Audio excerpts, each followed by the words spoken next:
जय श्री राधे।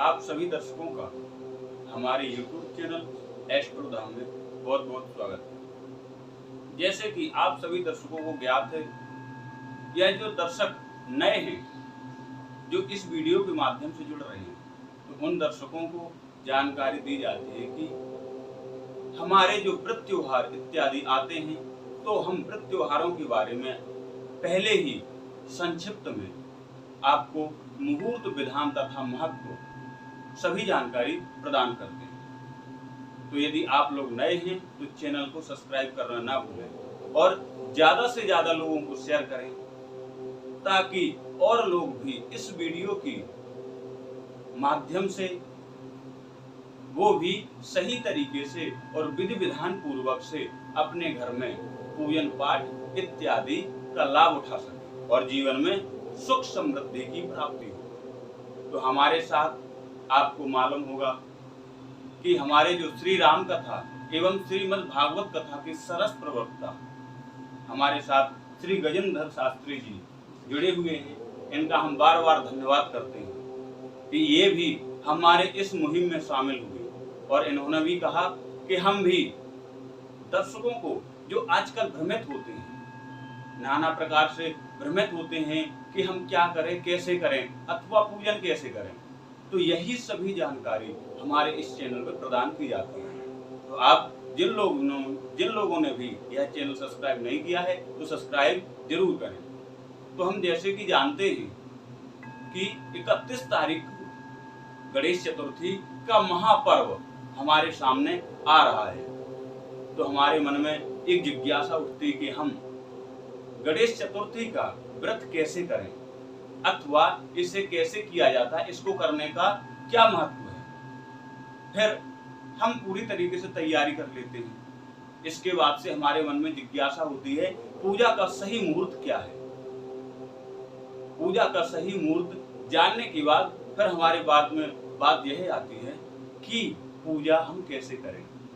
बहुत से दर्शक मालूम नहीं होगा कि पूजा कैसे करें, तो ये भी इस वीडियो में बताया जाएगा। पूजा के बाद आप कैसे भगवान की अर्चना वंदना करके, यानी किस मंत्र का जाप करके आ रहे विघ्नों को या दुख तकलीफों को या धन से परेशानी को आप कैसे दूर करें। तो सर्वप्रथम हम आचार्य जी को प्रणाम करके और उनसे पहला प्रश्न करते हैं कि गणेश चतुर्थी की क्या महिमा है और गणेश चतुर्थी क्यों मनाई जाती है। वक्रतुंड महाकाय कोटि सूर्य समप्रभा निर्विघ्नं कुरु मे देव सर्वकार्येषु सर्वदा। बोलिए वृंदावन बिहारी लाल की जय। बोलिए गणपति गजानन भगवान की जय। जैसा आचार्य जी ने अभी निवेदन किया और हम सभी जानते हैं, विघ्नों के हर्ता, विघ्न विनाशक तथा भगवान गणेश का उत्तम त्योहार श्री गणेश चतुर्थी के पावन महोत्सव के उपलक्ष्य में आज हम आपके सामने समुपस्थित हुए हैं।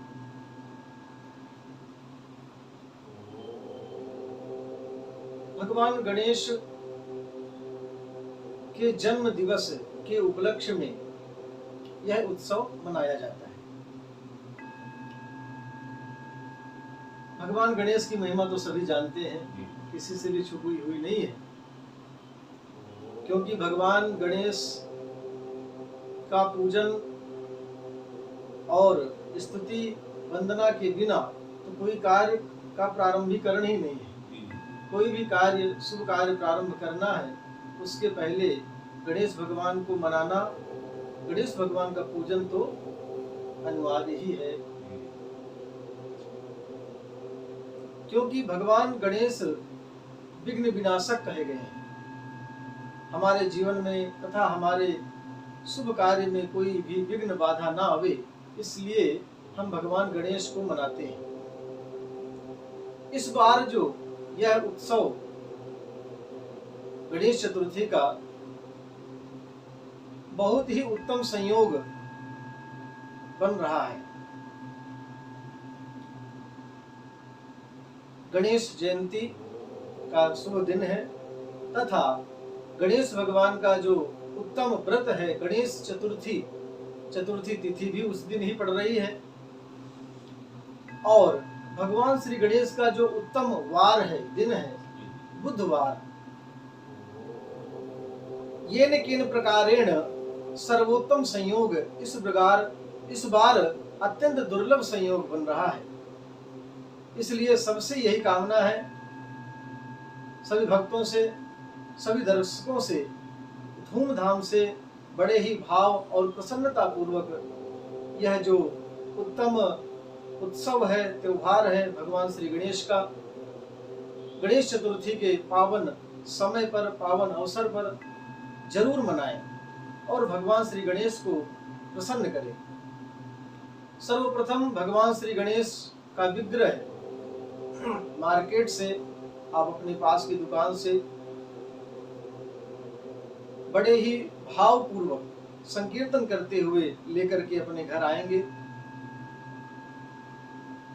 ध्यान रहे, जो गणेश जी की प्रतिमा होगी, विग्रह होगी, उनका जो शरीर होगा किसी वस्त्र से उनको ढक लें, अथवा संभव ना हो सके तो कम से कम जो उनके नेत्र होंगे उनके नेत्रों में एक लाल कपड़ा लेकर के लपेट दें और नियम पूर्वक विधि विधान से घर में गणेश जी को लाएं और उत्तम जो है इस पर्व को, इस त्योहार को बड़े ही धूमधाम तरीके से मनाएं।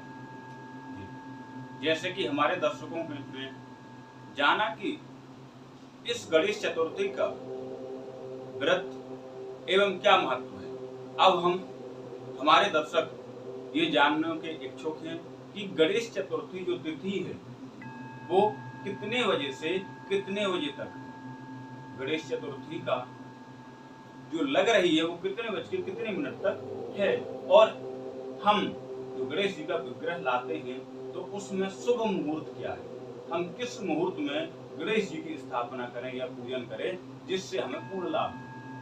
इसके बारे में आप हमारे दर्शकों को जानकारी प्रदान करें। बिल्कुल, जैसा ही अभी आचार्य जी ने कहा, हम सबके मन में यही स्वभावतः जिज्ञासा होती है कि हम विग्रह लाएं तो उनका जो शुभ मुहूर्त क्या है और किस समय हम उनकी स्थापना करें, आदि आदि विषयों पर हम चर्चा करेंगे। देखिए, भाद्रपद शुक्ल पक्ष और चतुर्थी तिथि बुधवार को यह उत्सव हम सभी मनाएंगे। तारीख है 31 तारीख। चतुर्थी तिथि तथा गणेश जयंती का पावन अवसर, यह उत्तम संयोग, और आज के दिन हम यह उत्सव को मनाएंगे। लेकिन चतुर्थी जो तिथि है, एक दिन पहले यानी 30 तारीख को ही ठीक दूसरे समय, दूसरे प्रहर यानी 3:33 से प्रारंभ हो जाएगी, और दूसरे दिन यानी 31 तारीख को ठीक 3:22 यानी दूसरे प्रहर 3:22 तक चतुर्थी रहेगी। तो जैसा हम जानते हैं उदया तिथि को लेकर के, तो चतुर्थी जो तिथि अपनी 31 तारीख को ही हम मानेंगे, बुधवार का दिन है। अब हम जानते हैं कि 31 तारीख यानी बुधवार को हम किस समय, किस मुहूर्त में, किस समय भगवान गणेश की स्थापना करें और पूजन करें। सबसे पहले जो सर्वोत्तम मुहूर्त है, प्रातः काल उठें और ब्रह्म मुहूर्त में जागकर भगवान का ध्यान करते हुए स्नान आदि से निवृत्त होकर के जो सर्वप्रथम मुहूर्त है, प्रातः 6 बजे से लेकर 9:18 तक प्रथम जो है मुहूर्त है, पहला मुहूर्त। इसके बाद दूसरा जो मुहूर्त है ठीक 11 बजे से 12:26 तक दूसरा मुहूर्त है। दोपहर 12:26 तक। 12:26 से फिर राहु काल प्रारंभ हो जाएगा। जैसा कि आप सर्वविदित हैं, सभी जानते हैं कि राहु काल के बीच में जो राहु काल का जो समय होता है उसमें हम कोई भी पूजा पाठ आदि नहीं कर सकते हैं। तो राहु काल का जो समय रहेगा 12:27 से ठीक 2 बजे तक का जो समय राहु काल का रहेगा। जो सर्वोत्तम मुहूर्त है, शुभ मुहूर्त, वही जो हमने 2 मुहूर्त बताए हैं, 6 बजे से 9:15 बजे तक तथा 11 बजे से ठीक 11:30 लगभग 12:30 बजे तक। यदि इन समयों में किसी भी अव्यवस्था से कारण योग न कर पाए तो एक मुहूर्त और है, शाम को 6 बजे से लेकर आप 9:15 रात्रि 9:15 के बीच तक कर सकते हैं। लेकिन जो शुभ मुहूर्त है ये ठीक 2 ही मुहूर्त हैं इस बार, 6 बजे और एक 11 बजे का। इसी मुहूर्त में आप भगवान गणेश की स्थापना करें, पूजन करें। लेकिन अब हमने ये मुहूर्त जाना, अब स्वभावतः हमारे मन में एक जिज्ञासा होती है कि भगवान गणेश के पूजन का जो विधान है वेद विधि से शास्त्रोक्त पद्धति के द्वारा, उस विधान के बारे में हम जानें। तो आइए हम आचार्य जी से निवेदन करते हैं, हम सभी को पूजन, गणेश पूजन के सुंदर विधि का वर्णन करेंगे। जैसा कि हमारे आचार्य जी ने, महाराज जी ने हमसे प्रश्न किया और हमारे दर्शक भी इस प्रश्न को जानने की जिज्ञासा रखते हैं, तो हम सर्वप्रथम बता दें कि पूजा 3 प्रकार की होती है। जो देवताओं की पूजा बताई गई है वो शास्त्र पद्धति से, यानी वेदों के द्वारा बताया गया नियम, उसके अनुसार हम देवताओं की पूजन करते हैं, तो वेदोक्त पद्धति। दूसरा हुआ ग्राम रीति। ग्राम रीति के अनुसार हमारे ग्राम देवता की हम पूजन करते हैं, एवं कुल देवता की पूजा अपने कुल के हिसाब से हम पूजन करते हैं। तो सर्वप्रथम किसी ब्राह्मण को अपने घर में बुला करके उसको निवेदन पूर्वक बैठा करके और उसको सम्मान से पूजन का आसन इत्यादि और भगवान गणेश की स्थापना जहाँ पूजन करना हो उस जगह पर बैठ करके ब्राह्मण को बिठाएं और स्वच्छ कपड़े, धुले हुए कपड़े या सभी परिवार को सभी पूजन सामग्री के साथ विराजमान होकर के सर्वप्रथम भगवान गणेश का ध्यान करें। ध्यान करने के बाद उन्हें आसन दें और आसन के बाद स्थापना अवश्य करें। यदि आपने कोई भी गणेश जी या आप मार्केट से या किसी भी मूर्ति को लेकर के आए, यदि आपने स्थापना नहीं की तो भी आपको स्थापना, दूसरा हम प्राण प्रतिष्ठा भी बोलते हैं, यदि नहीं की तो हमें पूर्ण फल नहीं प्राप्त होगा। इसलिए स्थापना करके भगवान के पैर धुलें, हाथ धुलें, आचमनी कराएं और स्नान कराएं। दूध से या पंचामृत से भी आप स्नान करा सकते हैं और भगवान गणेश का आप अभिषेक भी जरूर करें। अभिषेक के बाद अक्षत, पुष्प इत्यादि और दूर्वा अवश्य चढ़ाएं। दूर्वा चढ़ाने से वंश की वृद्धि होती है। हो सके तो दूर्वा की माला बना करके भी भगवान गणेश को अर्पित करें। धूप दीप दिखा करके, हाथ धुल करके भगवान को प्रसाद लगाएं। प्रसाद के बाद दक्षिणा फल अर्पित करके भगवान गणेश जी को विशेष अर्घ्य दें। विशेष अर्घ्य देने के बाद भगवान गणेश जी का अंग पूजन करें। अंग पूजन करके जो भी आपके अंदर मनोकामना, जिस भाव से आप पूजन कर रहे हैं, उस भाव को रखते हुए हम प्रार्थना करें। प्रार्थना करने के बाद जल छोड़ें। उस जल से पूजा विश्राम मानी गई है। जल के बाद जब आप आसन से उठें तो अपने आसन के नीचे जल अवश्य डाल करके 3 बार मस्तक से लगाएं, तभी आपको पूर्ण फल प्राप्त होगा, नहीं तो आपको पूर्ण फल प्राप्त नहीं होगा। अब हमने पूजा विधान के बारे में जाना कि हमें पूजा कैसे करनी चाहिए। अब हम महाराज जी से जानते हैं कि हमारे जो मन में तरह तरह की कामनाएं आती रहती हैं, उन कामनाओं की पूर्ति के लिए हम ऐसा क्या करें, ऐसे कौन से पाठ करें या भगवान की क्या उपासना करें जिससे प्रसन्न होकर के हमें सारे जो जीवन में आ रहे कष्ट हैं उन सभी कष्टों को दूर करें। तो हम जानना चाहते हैं जी। आइए हम जानते हैं संक्षेप में कि विविध कामनाओं के अनुसार भगवान गणेश का व्रत एवं पाठ जाप क्या करें ताकि जो हमारी मनोकामना हो वो शीघ्र अतिशीघ्र पूर्ण हो और हमें पूर्ण फल की प्राप्ति हो सके। जी। सबकी अलग अलग अपनी अपनी मनोकामनाएं इच्छाएं होती हैं और हो क्यों ना हो, क्योंकि भगवान श्री गणेश हमारे घर में पधारे हैं तो होना ही चाहिए। भगवान गणेश के चरणों में ही हमें प्रार्थना करना चाहिए। तो सर्वप्रथम जो यह उत्तम व्रत है गणेश चतुर्थी का व्रत रखें और पूजन के बाद ही कुछ ग्रहण करें, फलाहार आदि हो सके तो जल आदि लेकर के ही, जल का सेवन करके ही गणेश चतुर्थी का व्रत रखना चाहिए। पूजन के बाद आप फलाहार ले सकते हैं। सुंदर एक पाठ है, श्री गणेश अथर्व शीर्ष का पाठ कर सकते हैं। भगवान श्री गणेश को श्रवण कराएं। गणेश अथर्व शीर्ष का पाठ करके भगवान श्री गणेश का अभिषेक भी कर सकते हैं और वह जो चरणोदक है भगवान श्री गणेश का, उसको अपने ऊपर, अपने सभी परिवार जनों के ऊपर तथा शौचालय को त्याग कर छोड़कर पूरे भवन में उसका छिड़काव करें। उसमें किसी भी प्रकार की बाहरी जो भी खराब ऊर्जा होगी और जो भी कष्ट बाधाएं, भवन वास्तु दोष आदि से संबंधित समस्या होंगी वो सब दूर होगी। दूसरा, श्री गणेश संकट नाशन गणेश स्तोत्रम, इसका भी पाठ अत्यंत महत्वपूर्ण है। भगवान श्री गणेश को प्रसन्न करने के लिए हमारे जीवन में अथवा हमारे कारोबार में, हमारे परिवार में किसी भी प्रकार का संकट हो और उस संकट से हम जूझ रहे हैं, उसके लिए आप श्री संकट नाशन गणेश स्तोत्रम का पाठ गणेश जी के सामने सम्मुख करें। उससे क्या होगा, आपके संकटों का विनाश हो जाएगा।